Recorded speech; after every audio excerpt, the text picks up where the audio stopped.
एक औरत रोटी बनाते बनाते ओम नमो भगवते वासुदेवाय नमः का जाप कर रही थी। अलग से पूजा का समय कहाँ निकाल पाती थी बेचारी। तो बस काम करते करते ही प्रभु के 2 नाम ले लिया करती थी। एकाएक धड़ाम से जोरों की आवाज हुई और साथ में दर्दनाक चीख। कलेजा धक से रह गया। जब आंगन में दौड़कर झांकी तो 8 साल का चुन्नू चित पड़ा था, खून से लथपथ। मन हुआ दहाड़ मारकर रोए, परंतु घर में उसके अलावा कोई था ही नहीं। रोकर भी किसे बुलाती।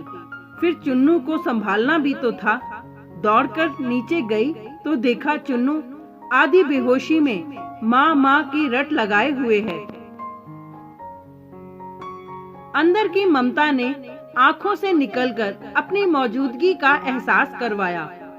फिर 10 दिन पहले करवाए अपेंडिक्स के ऑपरेशन के बावजूद न जाने कहां से इतनी शक्ति आ गई कि चुन्नू को गोद में उठाकर पड़ोस के नर्सिंग होम की ओर दौड़ी।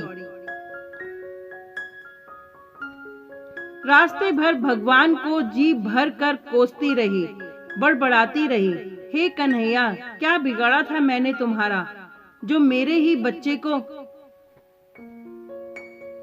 खैर डॉक्टर साहब मिल गए और समय पर इलाज होने पर चुन्नू बिल्कुल ठीक हो गया।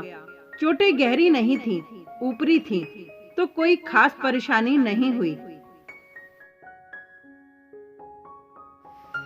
रात को घर पर जब सब टीवी देख रहे थे तब उस औरत का मन बेचैन था, भगवान से विरक्ति होने लगी थी।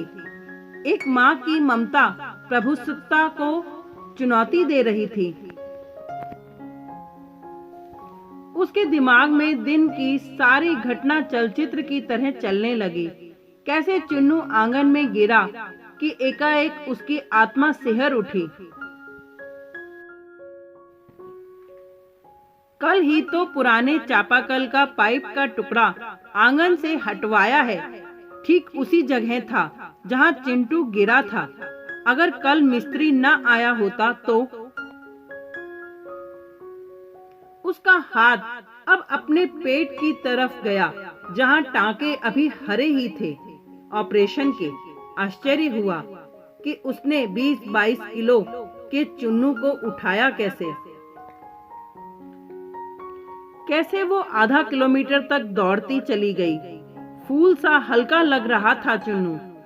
वैसे तो वो कपड़ों की बाल्टी तक छत पर नहीं ले जा पाती।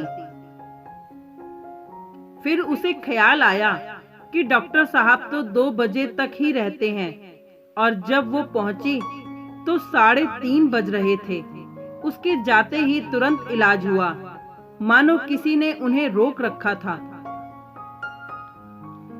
उसका सर प्रभु के चरणों में श्रद्धा से झुक गया। अब वो सारा खेल समझ चुकी थी। मन ही मन प्रभु से अपने शब्दों के लिए क्षमा मांगी। तभी टीवी पर ध्यान गया तो प्रवचन आ रहा था। प्रभु कहते हैं, मैं तुम्हारे आने वाले संकट रोक नहीं सकता, लेकिन तुम्हें इतनी शक्ति दे सकता हूँ कि तुम आसानी से उन्हें पार कर सको। तुम्हारी राह आसान कर सकता हूँ, बस धर्म के मार्ग पर चलते रहो। उस औरत ने घर के मंदिर में झांक कर देखा, कन्हैया मुस्कुरा रहे थे।